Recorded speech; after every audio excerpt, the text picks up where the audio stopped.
مسلمانوں، آج اسلام پہ اعتراض کرنے والوں کی پلید زبانوں کی بات تو آپ نے سنی، ان کی زبانوں سے سن کر دشمن کافر کو بھی جرت ملتی ہے، کبھی وہ خاکے بناتا ہے، کبھی وہ خاکوں کا مقابلہ کروانے کا اعلان کرتا ہے۔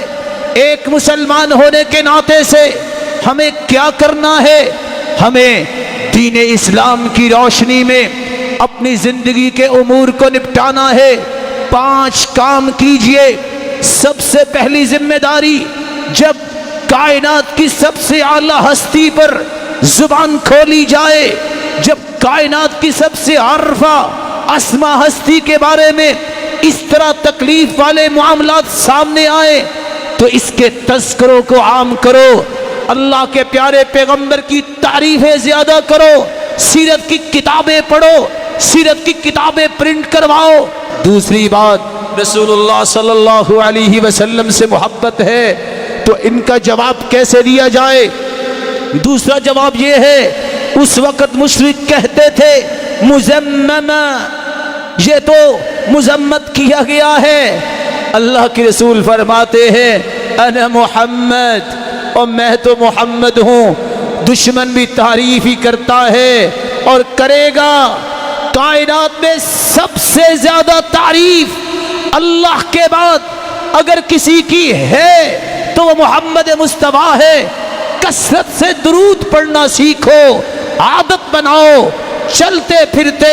تیسرا طریقہ، اگر آپ ان خاکوں کا جواب دینا چاہتے ہو تو یاد رکھنا اس کا تیسرا طریقہ یہ ہے، اگر سچی محبت ہے، دشمن جو کہتا ہے کہتا رہے، ما عززوا باطل ولو طلع القمر من بین جبینہ، یاد رکھو باطل کبھی عزت نہیں پا سکتا اگرچہ اس کے ماتھے سے چاند نکل کے آسمان پہ چڑھ کے چمکنے لگ جائے۔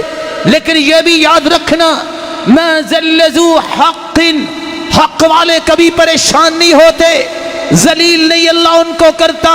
وَلَوْ أَصْفَقَ الْعَالَمُ عَلَيْهِ، خواہ پوری دنیا اس کے بارے میں تالیاں بجاتی نظر آئے، حق والوں کا کام یہ ہے اپنے حق پہ اور ڈٹ جاؤ۔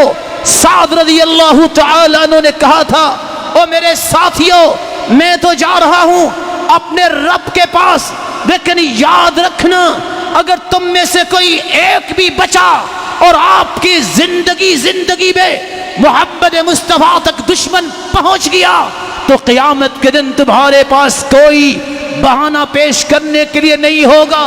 ہارون الرشید نے امام مالک سے پوچھا تھا کیا خیال ہے جو نبی کے بارے میں نازیبا لفظ بولتا ہے؟ کہا کیا مطلب؟ کہا عراقیوں نے فتویٰ دیا ہے کہ جو نبی کو گالی دے اس کو کوڑے لگائے۔ امام مالک غصے میں آئے، کہا کیا کہہ رہے ہو؟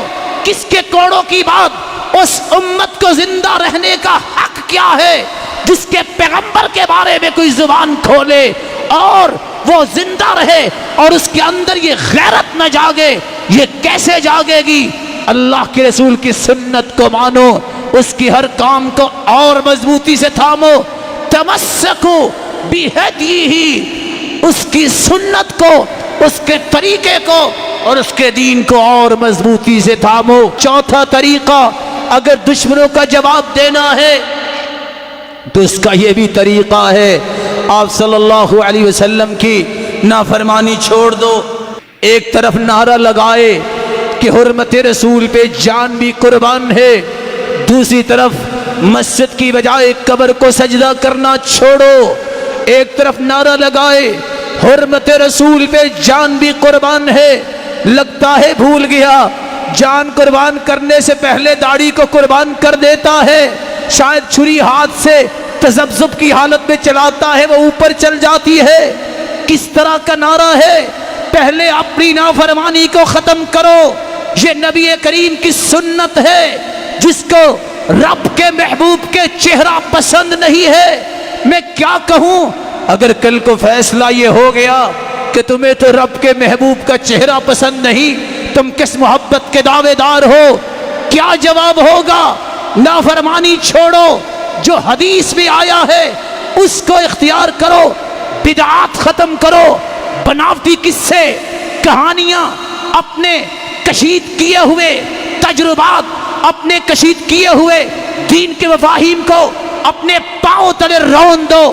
اگر کامیابی چاہتے ہو نبی کی نافرمانی، اور یہ میں کیوں زور دے رہا ہوں شرک اور بدعت پہ، کیونکہ شرک کی کوئی معافی نہیں۔ اگر دنیا میں معافی نہ مانگی گئی، ان اللہ لا یغفر ان یشرک بہ ویغفر ما دون ذلک لمن یشاء، اللہ ذوالجلال شرک کو معاف نہیں کریں گے۔ اور میں بدعت پہ زور کیوں دے رہا ہوں؟ حسن بصری کہا کرتے تھے جو بدعتی کے ساتھ بیٹھ ہی جاتا ہے اللہ اس کے دل سے نور کو کھینچ لیتے ہیں۔ اور آخری بات میں کیے دیتا ہوں، ان خاکوں کا جواب وہ جواب ہے جو رسول اللہ صلی اللہ علیہ وسلم نے سکھایا، تمہیں جہاد کرنا ہوگا میرے بھائی۔ اگر وقت آئے حکومت کے ساتھ اس کی سرپرستی میں فوج کے ساتھ مل کر ہر وقت اپنے آپ کو تیار رکھو، دشمن کوئی بھی ہو یا امریکہ ہو، اللہ کی رحمت سے مومن بزدل نہیں ہوتا۔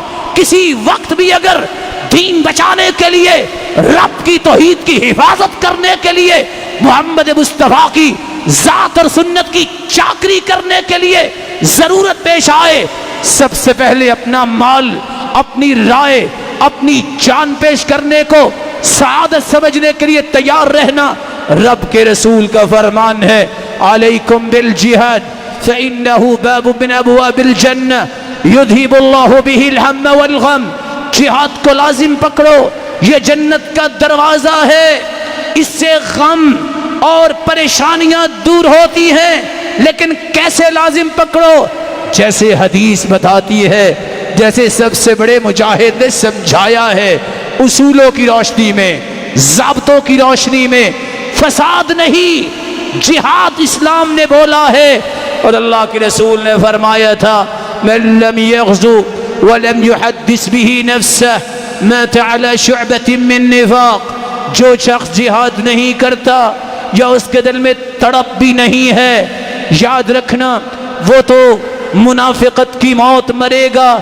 رب تعالی ہم سب کو محفوظ فرمائے، اور ہمیں اس بات کی بھی امید واثق ہے، جس کو اللہ نے زبان دی ہے، جس کو اللہ نے عہدہ دیا ہے، جس کو منصب دیا ہے، اس کو بھی اپنی ذمہ داری ادا کرنی چاہیے۔ حکومت کو بھی اور وزراء کو بھی اور عوام کو بھی، علماء کو بھی اپنی اپنی ذمہ داری کو ادا کرنا یہ ایک ضروری امر ہے۔ اللہ ذوالجلال قیامت کے دن ہمیں اپنے محبوب کی رفاقت نصیب فرمائے، اور اس کے دست شفقت سے حوض کوثر سے پانی پلائے۔